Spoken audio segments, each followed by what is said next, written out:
ಎಲ್ಲರಿಗೂ ನಮಸ್ಕಾರಗಳು. Welcome to Karnataka Academy. ಎಲ್ಲರೂ ಕೂಡ ನೇಮಕಾತಿ ಯಾವಾಗ ಅಂತ ಹೇಳಿ ಕಾಯ್ತಿದ್ರೆ ಈಗ ಅದರ ರಿಲೇಟೆಡ್ ಒಂದು ವಿಷಯವನ್ನು ನೀವು ನೋಡ್ಬೋದು.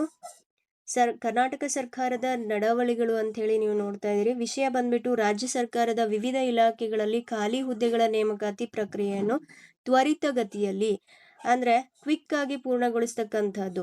ತ್ವರಿತಗತಿಯಲ್ಲಿ ಪೂರ್ಣಗೊಳಿಸಲು ಮೇಲುಸ್ತುವಾರಿಗಾಗಿ ಉನ್ನತ ಮಟ್ಟದ ಅಧಿಕಾರಿಗಳನ್ನ ನೇಮಿಸುವ ಬಗ್ಗೆ ಅಂತ ಹೇಳಿ ಹೇಳ್ತಾ ಇದ್ದಾರೆ. ಹಾಗಾದ್ರೆ ಇಲ್ಲಿ ನೀವು ನೋಡ್ಬೋದು, ಸರ್ಕಾರದ ವಿವಿಧ ಇಲಾಖೆಗಳಲ್ಲಿ ಖಾಲಿ ಇರುವ ಹುದ್ದೆಗಳ ಪೈಕಿ ಸುಮಾರು 72,186 ಹುದ್ದೆಗಳನ್ನ ಭರ್ತಿ ಮಾಡಲು ಅನುಮೋದಿಸಿದ್ದು, ವಿವರಗಳು ಈ ಕೆಳಗಿನಂತಿವೆ. ನೀವು ನೋಡ್ಬೋದು, 2023-24ನೇ ಸಾಲಿನಿಂದ ಇಲ್ಲಿಯವರೆಗೆ ವಿವಿಧ ಇಲಾಖೆಗಳಲ್ಲಿ ಖಾಲಿ ಇರುವ 40,009 ಹುದ್ದೆಗಳನ್ನು ಭರ್ತಿ ಮಾಡಲು ಆರ್ಥಿಕ ಇಲಾಖೆ ಸಹಮತಿ ನೀಡಿದೆ. ಕಲ್ಯಾಣ ಕರ್ನಾಟಕ ಸ್ಥಳೀಯ ವೃಂದದಲ್ಲಿ ಖಾಲಿ ಇರುವ 32,177 ಹುದ್ದೆಗಳು, ಅಂದ್ರೆ ಕಲ್ಯಾಣ ಕರ್ನಾಟಕ ಸ್ಥಳೀಯ ವೃಂದದ ಹುದ್ದೆಗಳಲ್ಲಿ ಖಾಲಿ ಇರುವ ಹುದ್ದೆಗಳ ಪೈಕಿ 80% ಹುದ್ದೆಗಳನ್ನು ಭರ್ತಿ ಮಾಡಲು ಆರ್ಥಿಕ ಇಲಾಖೆಯು ಈಗಾಗಲೇ ಪರಿಭಾವಿತ ಸಹಮತಿಯನ್ನ ನೀಡಿರ್ತದೆ ಅಂತೇಳಿ ಹೇಳ್ತಾ ಇದ್ದಾರೆ.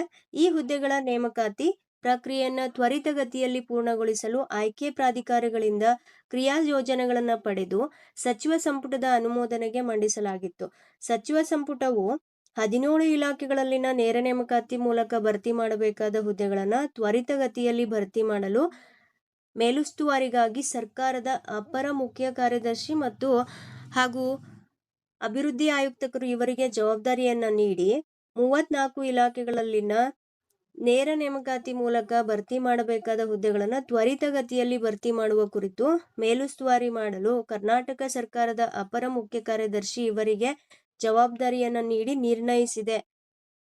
ಆದುದರಿಂದ ಈ ಕೆಳಕಂಡ ಆದೇಶ, ಇಲ್ಲಿ ನೀವು ಆದೇಶವನ್ನು ನೋಡ್ಬೋದು. ಪ್ರಸ್ತಾವನೆಯಲ್ಲಿ ವಿವರಿಸಿರುವ ಅಂಶಗಳ ಹಿನ್ನೆಲೆಯಲ್ಲಿ ಈ ಆದೇಶದ ಅನುಬಂಧ 1ರಲ್ಲಿ ನಮೂದಿಸಿರುವ 17 ಇಲಾಖೆಗಳ ನೇರ ನೇಮಕಾತಿ ಮೂಲಕ ಭರ್ತಿ ಮಾಡಬೇಕಾದ ಖಾಲಿ ಹುದ್ದೆಗಳನ್ನು ತ್ವರಿತಗತಿಯಲ್ಲಿ ಭರ್ತಿ ಮಾಡುವ ಕುರಿತು ಮೇಲುಸ್ತುವಾರಿ ಮಾಡಲು ಸರ್ಕಾರದ ಅಪರ ಮುಖ್ಯ ಕಾರ್ಯದರ್ಶಿ ಹಾಗೂ ಅಭಿವೃದ್ಧಿ ಆಯುಕ್ತರು ಇವರಿಗೆ ಸಚಿವ ಸಂಪುಟವು ಜವಾಬ್ದಾರಿಯನ್ನ ನೀಡಿರ್ತಕ್ಕಂಥದ್ದು.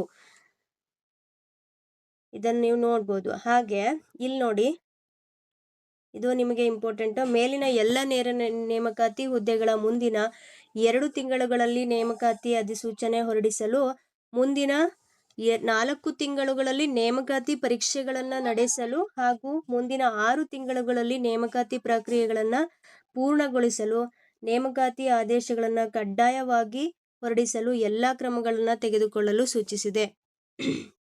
ಅಂದ್ರೆ ನಿಮಗೆ ಇಲ್ಲಿ 4 ತಿಂಗಳುಗಳಲ್ಲಿ ನೇಮಕಾತಿ ಪ್ರಕ್ರಿಯೆ ಏನಾಗತ್ತೆ ಅಂತಂದ್ರೆ ನಡೀತಾ ಇದೆ. ಹಾಗೆ 6 ತಿಂಗಳುಗಳಲ್ಲಿ ನೇಮಕಾತಿ ಪ್ರಕ್ರಿಯೆಗಳನ್ನ ಪೂರ್ಣಗೊಳಿಸ್ತಕ್ಕಂಥದ್ದನ್ನ ಇಲ್ಲಿ ಹೇಳಿದ್ದಾರೆ. ಸೊ ಎಲ್ಲರೂ ಕೂಡ ಚೆನ್ನಾಗಿ ನಿಮ್ಮ ಪ್ರಿಪ್ರೇಷನ್ ಅನ್ನ ಮಾಡಿಕೊಂಡು ಸರ್ಕಾರಿ ಹುದ್ದೆ ಅಂತಕ್ಕಂಥದ್ದು ನಿಮ್ಮ ಕೈಗೆ ಸಿಗ್ಲಿ ಅಂತ ಹೇಳಿ ಹೇಳ್ತಾ ಎಲ್ಲರೂ ಕೂಡ ಚೆನ್ನಾಗಿ ಪ್ರಿಪ್ರೇಷನ್ ಮಾಡಿ. Thank you.